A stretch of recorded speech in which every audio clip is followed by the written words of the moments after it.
Hi, welcome to Shekhar classes. आज हम पढ़ने वाले हैं सिमिलैरिटी। अभी तक हमने 4 क्लासेस कर ली हैं ज्योमेट्री पर। ज्योमेट्री शुरू कर चुके थे हम। और लास्ट क्लास में हमने क्या पढ़ा था? लास्ट क्लास में हमने कॉन्ग्रुएंसी ऑफ ट्राइंगल्स पढ़ी, ठीक है, और कुछ प्रॉब्लम्स की थी। 1 to 5 कुछ हमने प्रॉब्लम्स की थी, 1 to 6 आई गेस, ठीक। उसके बाद हमने सिमिलैरिटी के कुछ कंसेप्ट देख लिए थे, ठीक है। और आज हम सिमिलैरिटी पर कुछ प्रॉब्लम्स करने वाले हैं। तो पहले let me aware you with some concepts of similarity again. तो कुछ कंसेप्ट देख लेते हैं अभी दोबारा सिमिलैरिटी के। अगर दो ट्राइंगल्स सिमिलर है, तो इसका क्या मतलब है कि इनकी शेप्स दोनों की सेम है लेकिन साइज अलग है, ठीक है, साइज डिफरेंट है इनका। सपोज ABC और PQR बोल दिया आपसे कि दो सिमिलर ट्राइंगल्स हैं, तो उनकी शेप्स सेम होंगी, साइज अलग होगा बट, ठीक है। तो आपसे ऐसे बोला गया है कि triangle ABC is similar to triangle PQR। इसका मीनिंग ये होता है कि angle A equal angle PK होगा, angle B equal angle Q होगा, और angle C equal angle RK होगा, ठीक। और क्या मतलब है कि जो साइड्स का रेशियो है ABPQ, BCQR और ACPR, साइड्स का रेशियो भी इक्वल है, ठीक है। A के कोरेस्पॉन्डिंग पॉइंट P है, B के कोरेस्पॉन्डिंग पॉइंट Q है और C के कोरेस्पॉन्डिंग पॉइंट R है। और हमें ऐसे ही लेना है, AB के नीचे PQ ही आएगा, BC के नीचे QR ही आएगा, AC के नीचे PR ही आएगा, ठीक है। इसको हम ऐसे भी लिख सकते हैं कि AB अपॉन QP, क्योंकि PQ और QP तो सेम है, PQ और QP सेम है, ठीक है। CB अपॉन QR ऐसे लिख सकते हैं, ठीक है। AC अपॉन RP, ये तो करेक्ट है, ये भी करेक्ट है, ठीक। तो ये समझ आ गया कि ट्राइंगल्स अगर सिमिलर हैं तो तीनों एंगल्स उनके इक्वल होते हैं और साइड्स का रेशियो सेम होता है, ठीक है।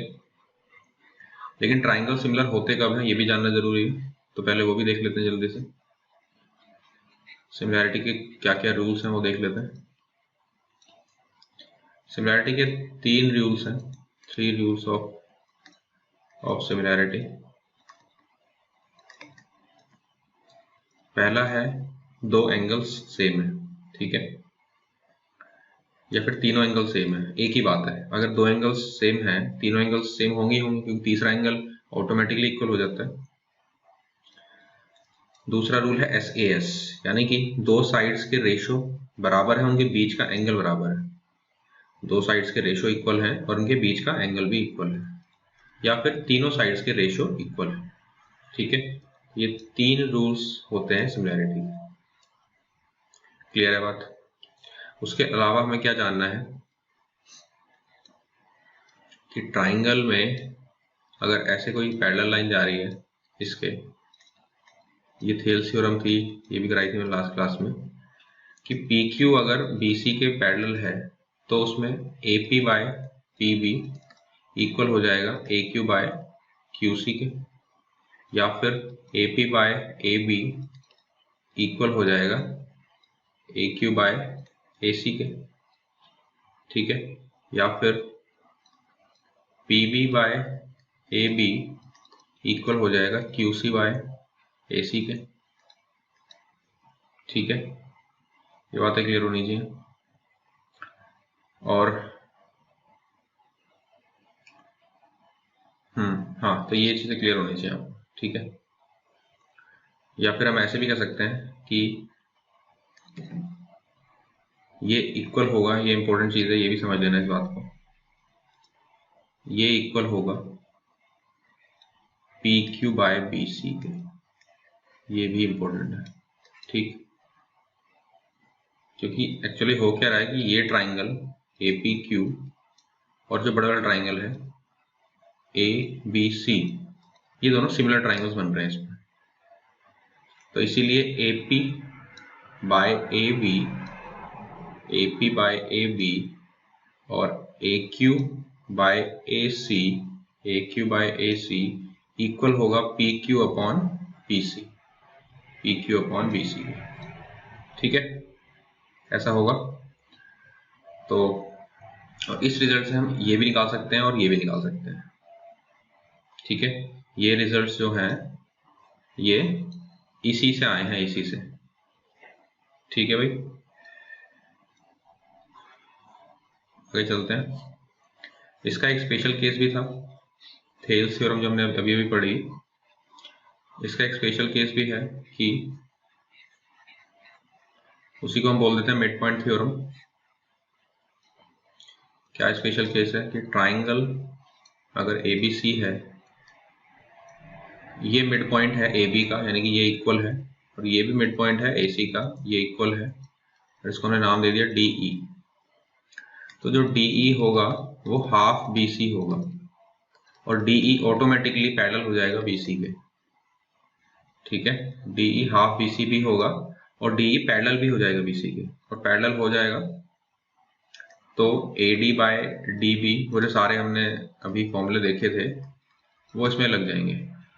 ठीक है, बट इंपॉर्टेंट चीज़ क्या थी इसमें, जो एक्स्ट्रा चीज़ मिलेगी वो ये मिलेगी कि अगर ये मिड पॉइंट होगा और इसको हम ज्वाइन करें तो ये पैरेलल होगी, एक तो DE पैरेलल BC के होगी और DE हाफ हो जाएगी BC के।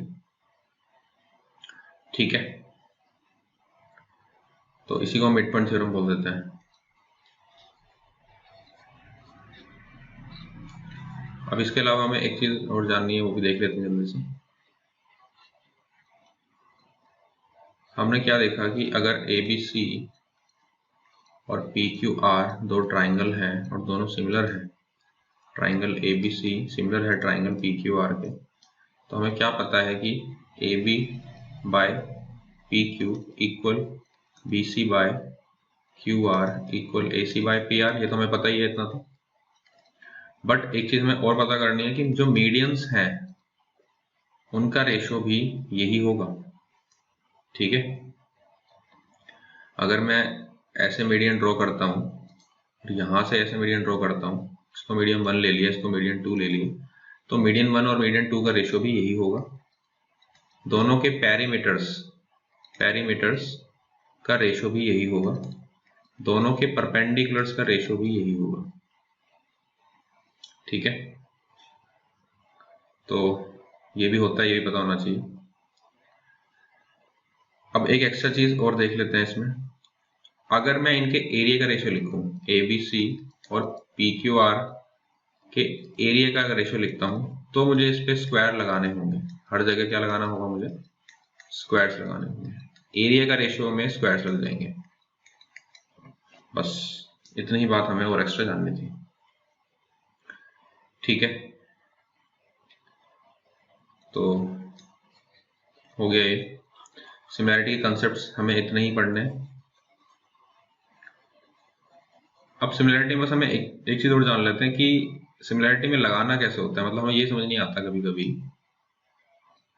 कि अगर हमें ऐसे दिया हुआ है, सपोज ये कोई ABC ट्राइंगल है और PQR ट्राइंगल है, और हमें ऐसे दिया है कि सपोज ये 60 डिग्री है, ठीक है, ये 100 डिग्री है और ये 20 डिग्री है।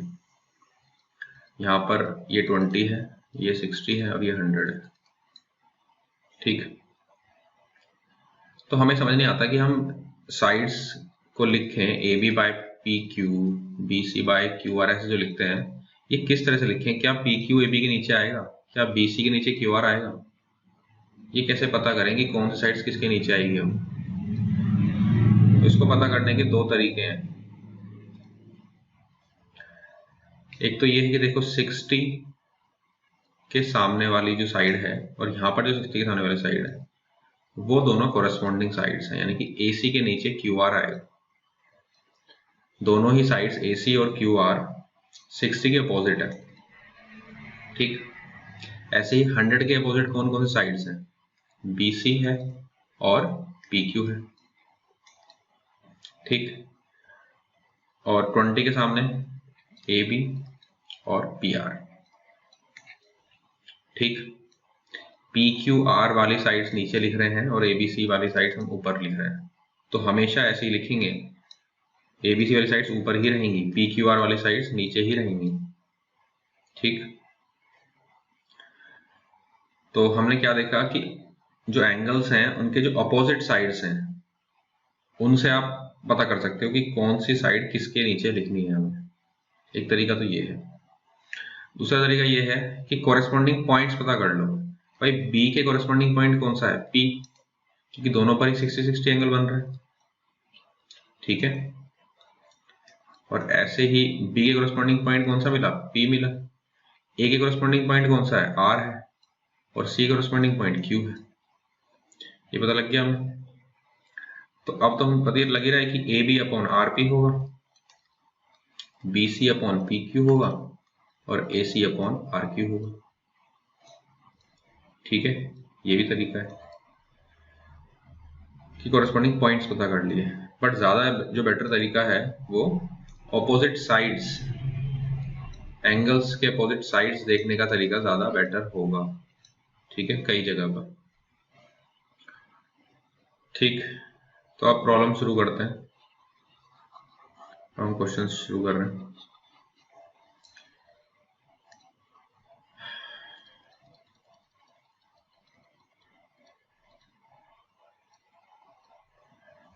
तो प्रॉब्लम हमें कहाँ से कहाँ तक करनी है?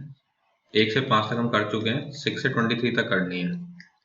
यानी कि कितनी प्रॉब्लम्स करने वाले हैं हम? 23 - x + 1, 18 प्रॉब्लम्स करने वाले हैं, ठीक है भाई। आज की क्लास में 18 प्रॉब्लम्स होंगी। पहली प्रॉब्लम आपकी स्क्रीन पर है, शुरू कर दो। इन triangle PQR, S and T are points on side PR and PQ respectively. In triangle PQR, S and T, S PR पर है और T PQ पर है, such that angle PQR is equal to angle PST. If PT equal to 5 cm, PS equal to 3 cm, TQ equal to 3 cm, तो length of SR बतानी है, ठीक है भाई। क्वेश्चन क्लियर है? तो इसमें इसको कैसे कर सकते हैं? इसमें हम सिमिलरिटी लगा सकते हैं, क्योंकि हमें साफ साफ दिख रहा है कि PTS एक ट्राइंगल दिख रहा है और PQR एक ट्राइंगल दिख रहा है। दोनों में हमें क्या क्या दिखा? ये वाला एंगल इसके इक्वल दिया हुआ है और ये वाला एंगल और ये वाला एंगल तो कॉमन है, सेम होगा। तो दो एंगल ए रूल से ये ट्राइंगल सिमिलर हो गए। अगर ये ट्राइंगल सिमिलर हो गए तो देखो जरा, इसके अपोजिट TS है और इसके अपोजिट QR है, तो TS/QR इक्वल हो जाएगा, इसके अपोजिट क्या है? ये इसके अपोजिट PT है और इसके अपोजिट यहाँ पर PR है, तो PT/PR हो जाएगा, ठीक है। और इसके अपोजिट अब PS बचा और यहाँ पर क्या बचा? इसके अपोजिट PQ बचा, तो PQ हो जाएगा यहाँ पर। क्लियर है बात? तो जो जो दिया है वो लिखते जाओ। हमें TS दिया है क्या? TS हमें नहीं दिया, QR हमें नहीं दिया, ना ही हमसे पूछा है, तो इसका तो कोई यूज नहीं होगा, ठीक है। इस पार्ट का तो कोई यूज नहीं है। अब PT देखते हैं, PT दिया है क्या? PT 5 है। PR दिया है, PR 3 प्लस क्वेश्चन मार्क, ठीक। PS दिया है 5 और PQ दिया है 8। क्लियर होगी बात? तो क्वेश्चन मार्क हमारा कितना आ गया? 5 आ गया, ठीक है भाई। PT 5 है, PR हमारा 3 प्लस दिस,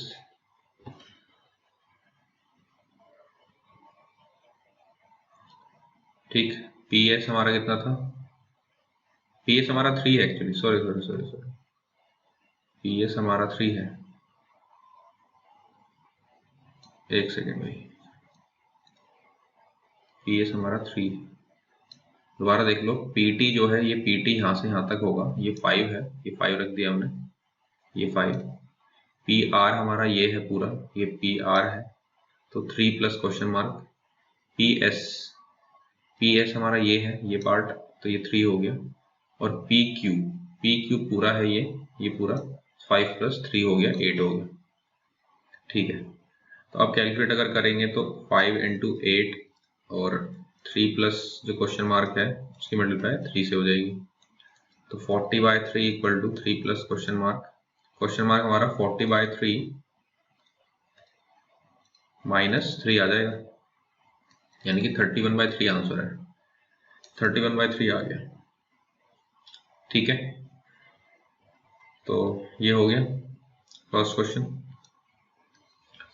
आगे चलते हैं नेक्स्ट प्रॉब्लम पर। प्रॉब्लम 7 देखो। The perimeters of two similar triangles, दो सिमिलर ट्राइंगल हैं ABC और PQR सिमिलर ट्राइंगल है, तो क्या होगा इनके बीच में, AB upon PQ, BC upon QR और AC अपॉन PR होगा ही होगा, और साथ में पेरीमीटर के रेशियो भी इक्वल होते हैं, ये बताया था अभी। तो इनके पेरीमीटर हमें दे भी दिए, इसमें 36 और 24 दे दिए। ठीक है, और PQ हमें दिया हुआ है, PQ हमें 10 दिया हुआ है। ठीक, PQ की जगह मैंने 10 रख दिया, और AB हमसे पूछा है।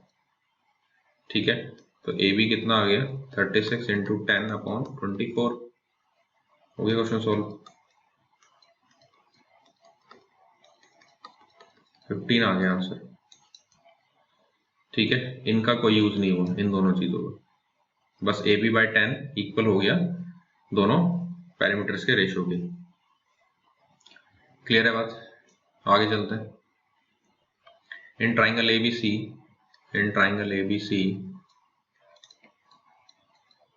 2 points D and E are taken on AB and BC respectively in such a way that AC is parallel to DE। AC जो है वो DE के पैरेलल है। Then triangle ABC and triangle DBE are, triangle ABC जो बड़े वाला triangle है पूरा ABC उसकी बात कर रहा है, और DBE जो छोटा ट्राइंगल है उसकी बात कर रहा है। तो आपस में ये कैसे हैं ये पूछा है। तो हमें पता ही है कि भाई ये वाला एंगल इसके इक्वल होगा, कोरेस्पॉन्डिंग एंगल, क्योंकि DE और AC पैरेलल है। ठीक, ऐसे ही ये वाला एंगल इसके इक्वल होगा, और ये वाला एंगल तो कॉमन है ही। तो अगर तीनों एंगल्स इक्वल हैं तो दोनों ट्राइंगल सिमिलर होंगे। ठीक है, तो ऑलवेज सिमिलर, ये आंसर है इसका। आगे चलते हैं। Inside a triangle ABC a straight line parallel to BC intersect AB and AC at P and Q respectively, AB equal to 3PB। अब आपको क्या दिया है कि AB जो है वो 3PB है। ठीक है, तो PB को आपने 1 ले लिया, तो पूरा AB 3 है। ठीक है, यानी कि ये 2 हो गया। इनकी वैल्यूज 1 2 3 नहीं है, वैल्यूज 1 2 3 नहीं है, just 1 unit 2 unit and 3 units हैं, यूनिट्स में ले लिया हमने। ठीक है, वैल्यू 1 सेंटीमीटर 2 सेंटीमीटर 3 सेंटीमीटर नहीं है। ठीक है, हमने क्यों लिया, क्योंकि हमें इसको सेटिस्फाई करना है, AB इक्वल टू 3PB को। तो PB को मैंने 1 ले लिया, तो AB 3 हो गया। तो अगर ये 3 हो गया तो ये 1 है, तो ये 2 हो गया। आगे चलते हैं। अब ये कह रहा है कि PQ और BC का रेशियो बताओ, PQ/BC बताना है, PQ/BC। तो वो क्या होगा, वो AP/AB ही होगा। PQ/BC AP/AB होता है, ये समझाया था मैंने अभी 5 मिनट पहले। तो AP 2 और ये 3, तो कितना हो गया ये PQ/BC। AP दिख रहा है ना, AP 2 है और AB 3 है, सो 2/3 आ गया आंसर। ठीक है, 2/3 आ गया PQ/BC। आगे चलते हैं। In triangle ABC D and E are points on AB and AC respectively such that DE parallel to BC and DE divides the triangle ABC into two parts of equal areas. ये area और ये area equal है. Then ratio of AD and BD is, AD और BD का ratio बताना है. अब यहाँ पर मैंने बताया था कि एरिया ADE ट्राइंगल, तो ये है ट्राइंगल, ये है ABC, दो ट्राइंगल है, इनका एरिया का रेशियो क्या हो जाएगा? इनका एरिया का रेशियो ऐसा हो जाएगा AD अपॉन AB का होल स्क्वायर, ऐसा होगा. ठीक है भाई, AD और AB दो साइड्स ले ली हमने, क्योंकि इसके बारे में बात कर रहा है वो. ठीक है, तो इसलिए हमने AD और AB का होल स्क्वायर ले लिया. अब एरिया का जो रेशियो दिया हुआ है हमें क्या दिया हुआ है? 1:2 दिया है. AD का एरिया 1 है और पूरे ABC का एरिया कितना हो जाएगा? 1 + 1 2 हो जाएगा. ठीक, तो 1/2 लिख लिया. ABC का एरिया 2 है, AD का एरिया 1 है, तो 1/2 आ गया. तो AD अपॉन AB का होल स्क्वायर, तो स्क्वायर को अगर हमने हटाया तो ये AD/AB कितना आ गया? AD/AB कितना आ गया? 1/√2 आ जाएगा. बट उसने AD/AB नहीं पूछा, उसने AD/BD पूछा है. ठीक है ना. तो आप खुद देखो, अगर AD 1 है मेरा और ये पूरा √2 है AB, दिख रहा है AD 1 और AB पूरा √2. ठीक, तो ये मेरा √2 - 1 होगा या नहीं होगा? होगा. तो AD और BD का रेशियो 1:√2 - 1 आ जाएगा. ठीक है, आगे चलते हैं. Excuse me. In triangle ABC DE parallel to AC, DE parallel, D and E are 2 points on AB and BCB respectively. AB equal to 10 centimeter, AB 10 है, AD 4 है, AD 4 है, तो ये 6 हो गया. Then BE parallel to CE is, BE ratio CE is, तो ये भी 6 और 4 ही हो जाएगा. BE और CE का रेशियो वही होता है जो इनके रेशियो होते हैं, तो 6 और 4 ही हो जाएगा. तो 2 से कट किया तो 3:2 आ गया आंसर. ठीक है, सिंपल प्रॉब्लम. आगे चलते हैं. For a triangle ABC, D and E are 2 points on AB and AC. D and E are 2 points AB and AC such that AD equal to 1/4 of AB. AD equal to 1/4 of AB. तो AD को अगर 1 ले लें तो AB 4 हो जाएगा. ठीक है, AD को 1 ले लिया तो पूरा AB 4 है, यानी कि ये 3 है. ठीक है, ऐसा हो गया. और AE equal to 1/4 AC, तो ये भी ऐसा है. ठीक है, अब इसको 1 और 4 नहीं ले सकते आप क्या लिखोगे? अब ऐसा कर सकते हो आप, और इसको ज्वाइन कर दिया.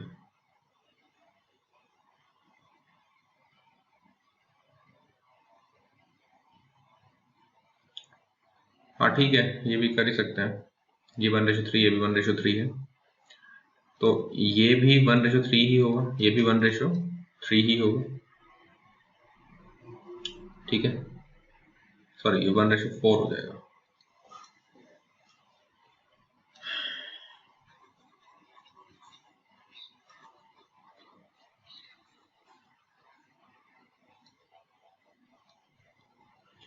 तो नेक्स्ट प्रॉब्लम पर चलते हैं. अब देखो, अगली प्रॉब्लम है for a triangle ABC,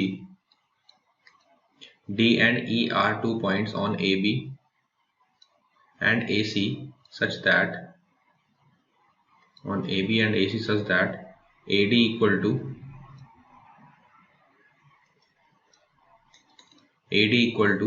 1/4 of AB. तो हमें ये दिया है, और क्या दिया है कि AE equal to 1/4 of AC. If BC equal to 12 centimetre, BC 12 दिया है आपको, देन DE इज, D पूछा है। तो हमें पता है कि AD इक्वल 1/4 ऑफ AB। अब ये हमें क्या दिया है, इनका रेशो, ये 1 है तो ये पूरा 4 है, ऐसा दिया है, यानी कि 3 हो गया। तो इनका रेशो 1:3 है और इसका भी रेशो 1:3 ही आएगा, ठीक, क्योंकि ये 1 दिया है और ये पूरा का पूरा 4 दिया है। तो इनका रेशो 1:3 और 1:3 है। तो हमें क्या पता लगा कि AD बाय AB और AE बाय AC का रेशो इक्वल है, ठीक, ये पता लग गया हमें। और साथ में ये जो एंगल है दोनों ट्राइंगल्स में कॉमन है। मैं इस ट्राइंगल और इस ट्राइंगल की बात कर रहा हूँ। इन दोनों ट्राइंगल्स में एक तो आपको ये दिया हुआ है, ये चीज दी है, और साथ में ये एंगल और ये एंगल कॉमन है। तो बाय SAS प्रॉपर्टी दोनों ट्राइंगल सिमिलर हो गए, ठीक है, दोनों ट्राइंगल सिमिलर हो गए क्योंकि दो साइड्स का रेशो, ये वाली साइड और ये वाली साइड्स का रेशो सेम है और बीच का एंगल सेम है। तो बाय SAS रूल ये ट्राइंगल्स कैसे हो गए, सिमिलर हो गए। तो अगर ये ट्राइंगल सिमिलर हो गए तो ये DE बाय BC के इक्वल भी होगा, यही रेशो, ठीक। अब AE बाय AC तो हमें पता है 1/4 दिया है हमें, तो यही DE बाय BC भी होगा और BC हमें 12 दिया है, तो DE मेरा कितना आ गया, 3 आ गया, ठीक है, क्योंकि इससे कट जाएगा 4 3 12, तो DE मेरा 3 है, ठीक है। आगे चलते हैं। In a triangle ABC a straight line parallel to BC intersect AB and AC at D and E respectively if AB equal to 2AD। AB जो है वो ट्वाइस है AD का, तो AD का अगर 1 है तो ये पूरा 2 है, ऐसा कह रहा है, तो ये भी 1 हो गया, ठीक है। Then DE ratio BC is, DE और BC का रेशो बताना है। तो हमें पता ही है कि AD upon AB equal to DE upon BC के होगा, ठीक है। AD अपॉन AB हमें 1/2 है, तो DE बाय BC भी 1/2 ही होगा, ठीक है। समझ रहे हो, मेंस के क्वेश्चन है ये, SSC CGL के मेंस के क्वेश्चन है ये, तो इतने इजी क्वेश्चंस भी आएंगे, तो इनकी प्रैक्टिस होनी चाहिए आपको जल्दी जल्दी करने की। In triangle ABC E and D are points on side AB and AC respectively। E और D हमने पॉइंट्स ले ली AB पर और एक AC पर, such that एंगल ABC जो है वो इक्वल है एंगल ADE के। If AE equal to 3, AD equal to 2, EB equal to 2, length of DC is, same question हमने ऐसा किया था, सेम क्वेश्चन किया था, ठीक है। दो ट्राइंगल ले लिए थे हमने AED और एक बड़ा ट्राइंगल ले लिया हमने ABC, ठीक, ये 3 है, ये 2 है और AB हमारा पूरा इसमें 5 है और AC हमारा 2 प्लस क्वेश्चन मार्क है, ठीक है। हमारा इसमें क्या क्या इक्वल है, ये वाला एंगल हमें इसके इक्वल दिया हुआ है और ये एंगल तो सेम है, तो बाय AA रूल दोनों ट्राइंगल्स सिमिलर हो गए, और जैसे ही ये सिमिलर हुए हमें पता है कि इसके अपोजिट 3, तो इसके opposite 2 plus question mark, 3/2 plus question mark लिख सकता हूँ। इसके अपोजिट 2 है और इसके अपोजिट यहाँ 5 है, तो 2/5 लिख सकता हूँ, ठीक है भाई। तो क्वेश्चन मार्क जो है मेरा वो कितना आ जाएगा, वो 2/15 सॉरी 15/2, तो क्वेश्चन मार्क की वैल्यू 15/2 -2 आ जाएगी, 11/2 आ जाएगी। ठीक है भाई, 11/2 कितना होता है 5.5। आगे चलते हैं। Triangle ABC, triangle ABC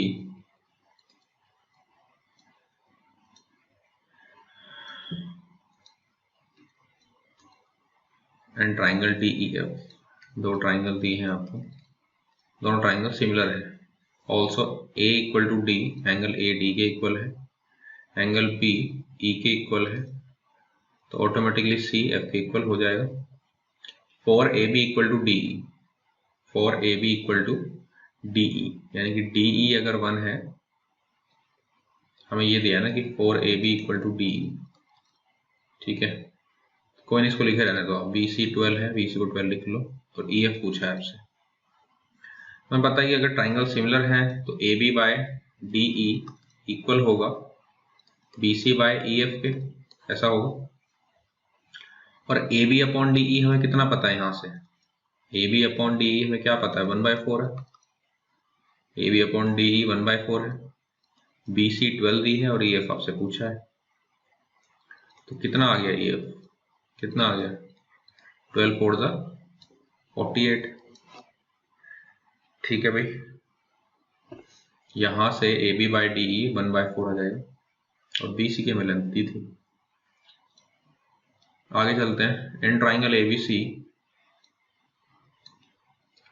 in triangle ABC the straight line parallel to the side BC meets AB and AC at P and Q respectively if AP equal to QC, AP और QC इक्वल है, sorry AP और QC equal है, the length of AB is 12 units, ये पूरा 12 है, and the length of AQ is 2 units, ये 2 है। The length of CQ is, CQ बतानी है आपको। ठीक है, क्वेश्चन क्लियर है। तो ये पैरेलल दिया है हमें, तो ये पैरेलल है तो हमें पता ही है कि AP अपॉन AB इक्वल होता है AQ अपॉन AC के, ऐसा होता है। ठीक, तो AP कितना है, AP और QC तो इक्वल है, तो AP की जगह मैंने QC लिख लिया क्योंकि मेरे से QC पूछा है। AP की जगह मैंने QC लिख लिया क्योंकि मेरे से QC पूछा है, इसलिए मैंने QC को इंट्रोड्यूस कर दिया क्वेश्चन में। AP की जगह QC लिख लिया, AB की जगह क्या लिख लिया 12 दिया है, AQ 2 दिया है, और AC कितना है 2 + QC है या नहीं। ठीक, तो 2 + QC इंटू QC आ गया मेरा 24 आ गया, 2 + QC इंटू QC मेरा 24 आ गया। ठीक है, तो वैल्यू पुट करके देख लो। अगर QC मेरा 4 होगा तो मैंने 4 पुट कर ली, 4 + 2 is 6, 6 4 24, सही बैठ रहा है, 4 ही आंसर है। ठीक है भाई, ऑप्शंस पुट करके देख लिए। मुझे पता है कि ये इक्वेशन कैसे बनने वाली है, क्वाड्रेटिक इक्वेशन बनने वाली है, ये ऐसी इक्वेशन बनेगी। तो मैं इसको सॉल्व करने बैठ जाऊंगा, है ना, तो काफी टाइम लग जाएगा। तो मैं करना क्या है, ऑप्शंस चेक करने हैं। 4 पुट करा यहाँ पर, और पहले ऑप्शन से ही 24 मैच हो गया, तो फर्स्ट ऑप्शन ही करेक्ट है। अगर नहीं होता तो सेकंड ऑप्शन चेक करते। ABC is a triangle, ABC is a triangle in which DE parallel to BC, DE जो है BC के पैरेलल है। AD और DB का रेशो 5:4 दिया है। Then DE ratio BC is, तो हमें पता है कि AD अपॉन AB इक्वल होगा DE अपॉन BC के, तो 5:9 इक्वल हो जाएगा DE अपॉन BC के, और यही हमसे पूछा है। ठीक है, AD की वैल्यू 5 और AB की वैल्यू 9 हो जाएगी, 5 + 4। प्रॉब्लम है the median CD and BE of triangle ABC, median CD है और BE है, of triangle ABC intersect each other at O पर इंटरसेक्ट करती हैं ये, तो आपको ODE और ABC का एरिया का रेशो बताना है, ODE और ABC का एरिया का रेशो। तो ये क्वेश्चन एरियाज का क्वेश्चन है, ठीक है, ये हम आगे करेंगे नेक्स्ट क्लास, मतलब आगे आने वाली क्लासेस में करेंगे, एरियाज का क्वेश्चन है ये। बट फिर भी मैं आपको यहाँ पे समझा देता हूँ, बट ऐसा हो सकता है कि आपको यहाँ पर एक चीज़ क्लियर ना हो, ठीक है, तो कोई प्रॉब्लम नहीं है, ये आगे हम पढ़ेंगे इसको। तो पहले आप एक बात समझ लो, यहाँ पर देखो कि अगर ट्राइंगल में ऐसे ABC पर कोई D हमने लाइन ड्रॉप करी और ये 1:1 में है, तो एरियाज भी 1:1 में ही डिवाइड होते हैं, ठीक है, और हमें पता है कि यहाँ 1 1 है, ये सब 1 1 है, क्योंकि ये मिड पॉइंट है, क्योंकि CD और BE मीडियंस हैं, तो ये 1 1 है। तो ये जो एरिया है, ध्यान समझना इस बात को, ये जो एरिया है BAE और BEC, ये एरिया भी 1:1 होगा, ठीक है भाई, ये एरिया पूरा 1:1 होगा, ठीक। अच्छा, अब ऐसे देखो, ADE एरिया देखो एक, और ABC देखो, ABC ये 1 है, ये DE 1 है, या ऐसे देखो कि AE और AC 1 और 2 है, AE 1 है और AC 2 है, तो इनका एरिया 1:4 हो जाएगा, ठीक है, दोनों ट्राइंगल सिमिलर तो है ही, ये मैंने पढ़ ही चुके हैं हम मिड पॉइंट थ्योरम से। तो एरियाज जो हो जाएंगे वो स्क्वायर्स में आते हैं, तो 1 और 4 हो जाएगा, ठीक, यानी कि पूरे ट्राइंगल ABC का जो एरिया है वो पूरा 4 ले रहे हैं, पूरे ट्राइंगल ABC का एरिया हम क्या ले रहे हैं, 4। तो अगर ये 4 ले रहे हैं तो हमें इसको 2 और 2 लेना पड़ेगा, ठीक है भाई, इसको हमने क्या ले लिया, इस पूरे को यहाँ पर 2 और 2 ले लिए, तब ये मिलकर 4 बनेगा, ठीक, इतना क्लियर हो गया। यानी कि हमने क्या देखा कि इस पूरे बड़े वाले ट्राइंगल का एरिया, तो हमने, अब मैं कंक्लूड करता हूँ बात को,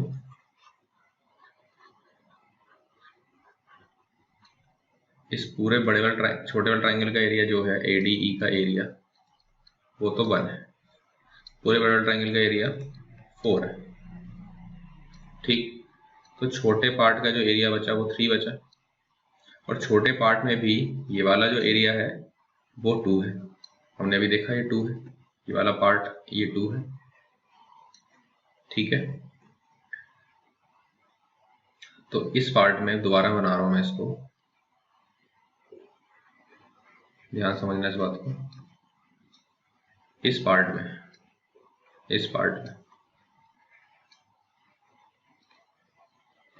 इस पार्ट में ये एरियाज इक्वल होते हैं, और ये ट्राइंगल सिमिलर है, तो इनके, और ये 1 और 2 है, तो इनका एरिया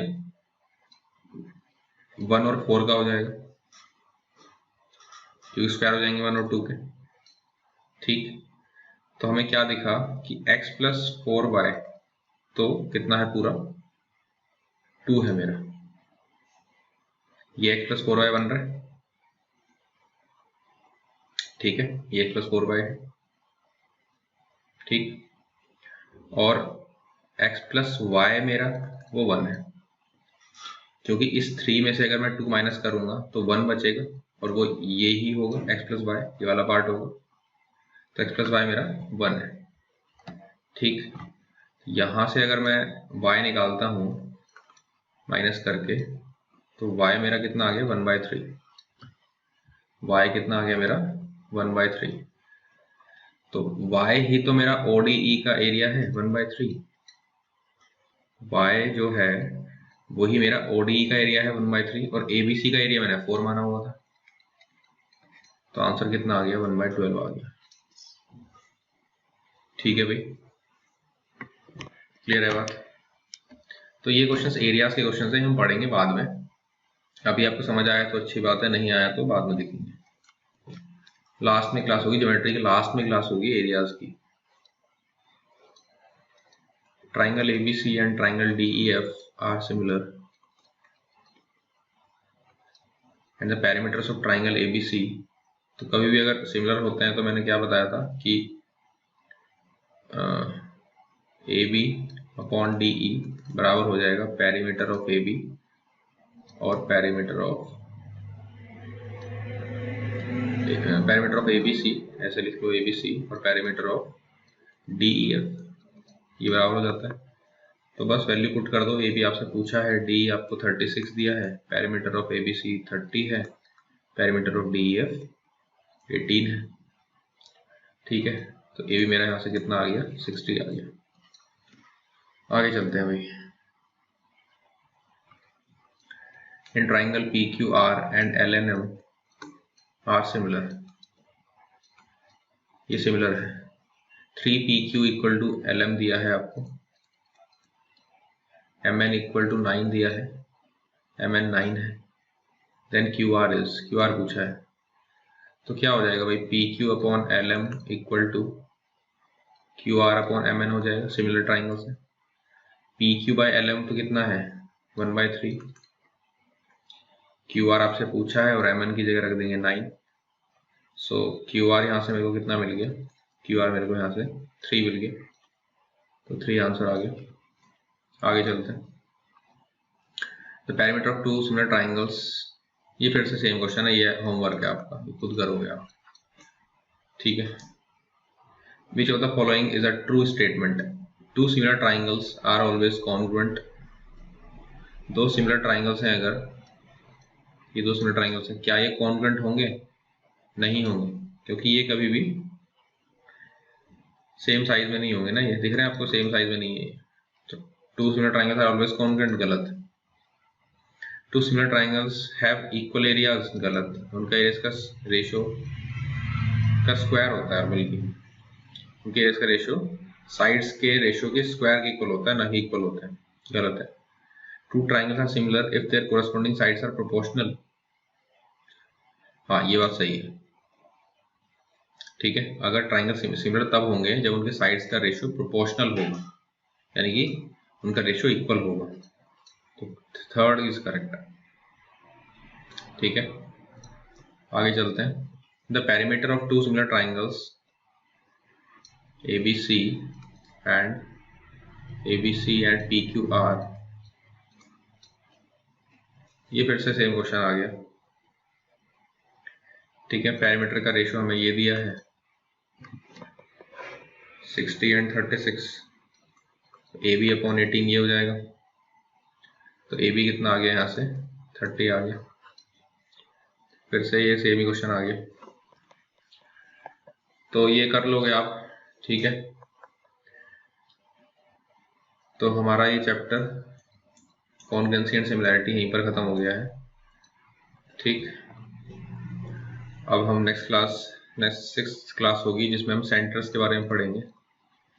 हर तरह के सेंटर्स पढ़ेंगे, incentre, orthocentre, circumcentre, ठीक है, सेंट्रॉइड, एक्स सेंटर, जितने भी सेंटर्स हैं उनके बारे में पढ़ेंगे। और मीडियंस के जो फॉर्मूले हैं वो समझेंगे, उन पर कुछ क्वेश्चंस करेंगे। ठीक है, तो मिलते हैं फिर अगली क्लास में। Thank you.